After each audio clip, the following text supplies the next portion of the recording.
Ever imagine like a world where governments, they can't just print money whenever they feel like it.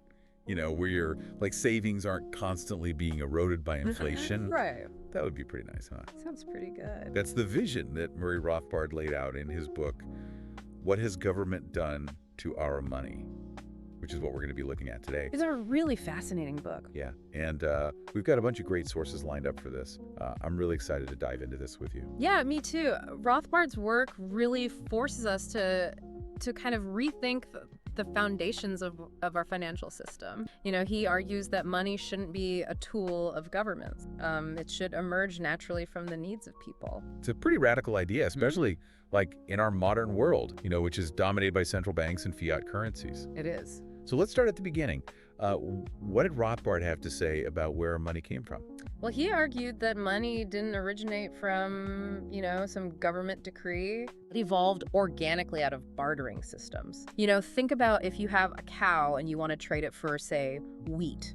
Finding someone who has wheat and needs a cow at the same time is going to be really tricky. Yeah, that sounds really tough. Right. So people naturally sought a more efficient medium of exchange, something that was, widely desirable, durable, divisible, like gold or silver.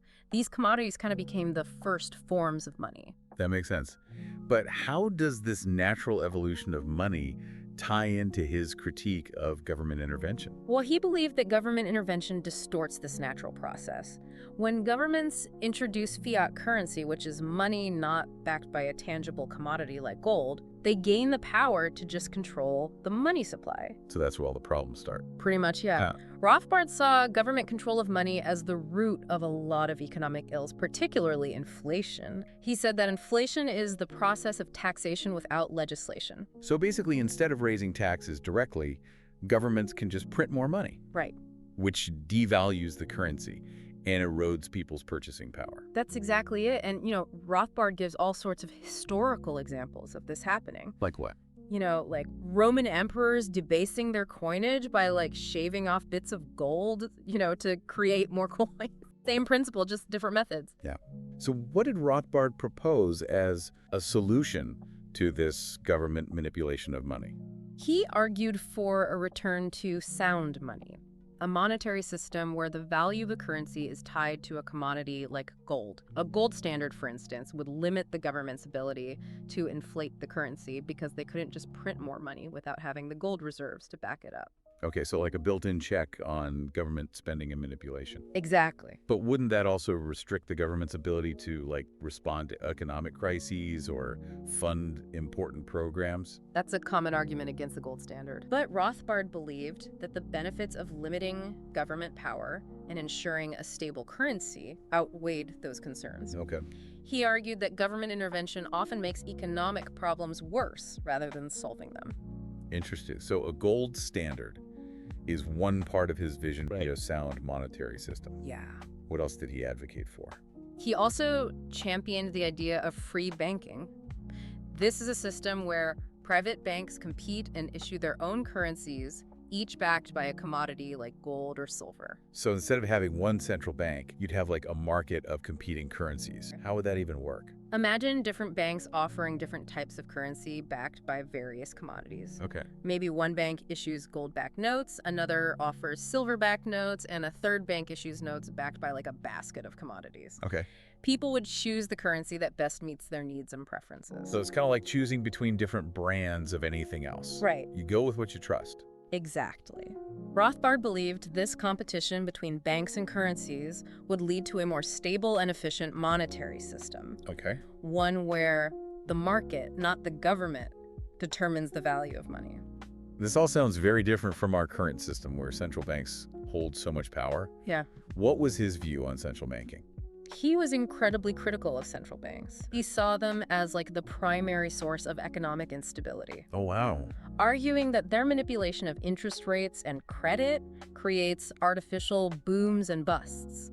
Can you explain that a bit more? Sure. So central banks often lower interest rates and increase the money supply to try to stimulate economic growth. This can create a temporary boom, but it's built on unsustainable foundations. So it's like building a house of cards. It looks good until it all falls apart. Right.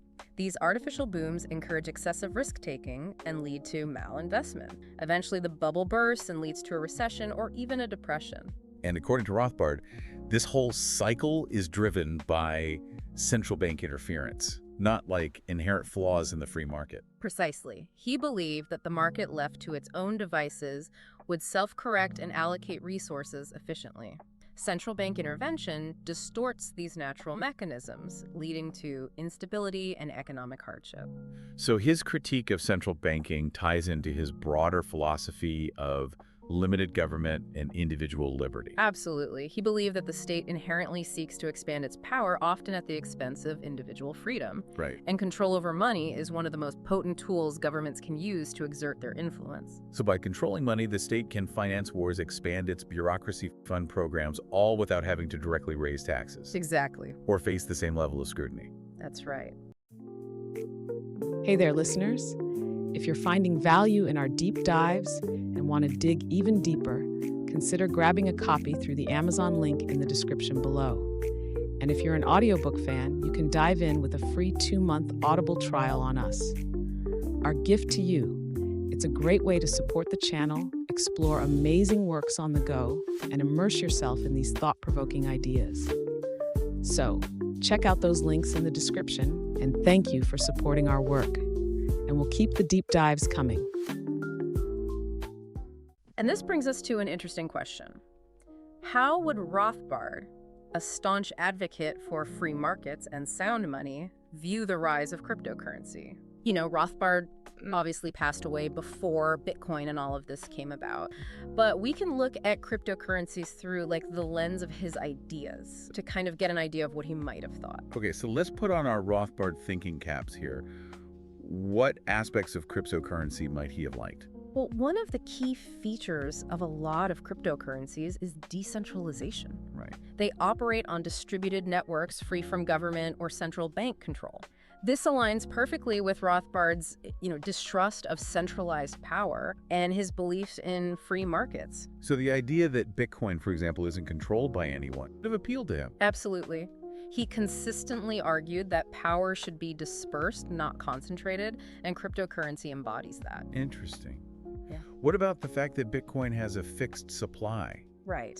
Only 21 million Bitcoins will ever exist. How might he have viewed that? I think he would have appreciated that. Remember, he emphasized the importance of scarcity for sound money. Bitcoin's limited supply is kind of like the scarcity of gold, which he saw as essential for a reliable store of value.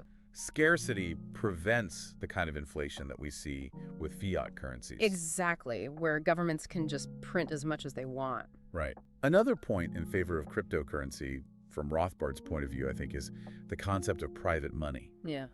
Rothbard was a strong advocate for, the freedom to choose among competing currencies issued by private entities. Cryptocurrency, with its diverse array of tokens and market-driven valuations, kind of reflects this principle of currency competition. Yeah, you could say it's almost like a real-world experiment in free banking, which he saw as a superior alternative to central banking. Okay, so we've talked about some things Rothbard might have agreed with in the crypto world, but are there any aspects of cryptocurrency that he might have had problems with?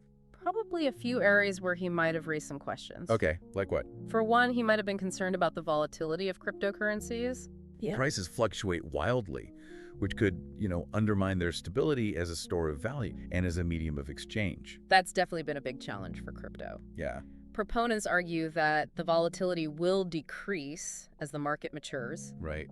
But it's still a big barrier. Yeah, for sure. Another potential issue is the question of intrinsic value. Unlike gold, which has industrial uses and a long history as a valuable commodity, the value of Bitcoin and a lot of other cryptocurrencies is primarily derived from their scarcity and the belief of the community that they have value. Right. So would Rothbard have seen that as a weakness? It's hard to say for sure, but he might have argued that a truly sound money needs to be rooted in something tangible and useful. Okay. Not just its scarcity. He was a big proponent of commodity-backed money, so the lack of a tangible backing for a lot of cryptocurrencies might have given him pause. It's fascinating to think about this new technology in the context of his ideas. Like, we're having a conversation with him across time. And while we can't know for sure what his stance on cryptocurrency would be, I think this exercise helps us understand his core principles and apply them to the challenges and opportunities that we face today. It also shows how his critiques of government control of money Yeah. and his arguments for sound money and individual liberty are still very relevant today. Absolutely. Yeah. Even in a world that has changed so much since he wrote those words. Speaking of digital trends, let's talk about a topic that's been getting a lot of attention. Okay. And I'm really curious to get your take on this from a Rothbardian perspective. Central bank digital currencies, or CBDCs. Yes, CBDCs. These are like digital forms of a country's fiat currency, issued and controlled directly by the central bank. They're basically like digital cash, Okay. but with even more potential for control and surveillance by the government. And some governments are really thinking about launching their own CBDCs. Why is that, and what are the potential implications? Well, governments are interested in CBDCs for a few reasons. They say CBDCs could offer greater financial inclusion, especially for people who don't have access to traditional banks. They also talk about the potential for faster and cheaper transactions, particularly for cross-border payments. Okay. And of course, they say CBDCs could help combat money laundering and stuff like that.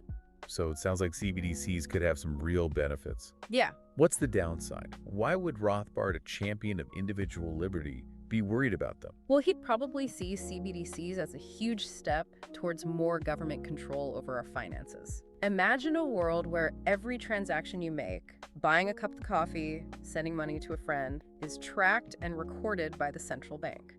That sounds kind of scary. It's like giving the government a direct view into our spending habits and financial decisions. Exactly. And with that kind of surveillance comes the potential for censorship and control. Right. If all your money is in a CBDC account, the government could theoretically freeze your assets, restrict your spending, penalize you for transactions they don't like. That's the kind of threat that Rothbard always warned about. He believed that individual liberty depends on limiting the power of the state. And CBDCs could really expand that power in ways we might not even fully understand yet. So if Rothbard were alive today, he'd be warning people about CBDCs I think so. and urging them to resist their implementation. Probably. He might even see cryptocurrencies, despite their flaws, as a way to push back against this trend towards centralized financial control. Interesting. So he might see them as a kind of digital version of his vision for sound money and free banking. It's amazing how a technology that came about after he died could actually fulfill the principles he believed in. It shows how relevant his ideas still are. Rothbard wanted us to think critically about the role of government, the nature of money, and the importance of individual freedom. These are all really important topics, especially today with technology changing so rapidly. His work gives us a way to think about new technologies, like cryptocurrencies and CBDCs. It helps us ask the right questions, consider all the consequences, and protect individual freedom. And that's what we've been talking about today with Rothbard's work. We need to be informed, engaged, and ready to stand up for a free and open society. Well said. Rothbard's book, What Has Government Done to Our Money?, is a great place to start if you're interested in learning more. It really is. It explains the history of money, the dangers of government intervention, and the principles of sound money. Clearly and concisely. We highly recommend it. Yeah. And you can find a link to buy it in the description below. It's a book that will make you think differently about money. And if you like this deep dive into Rothbard's ideas, be sure to like this video and subscribe to our channel for more. We'll be back with more insights into economics, politics, and the ideas that shape our world. Until next time, stay curious.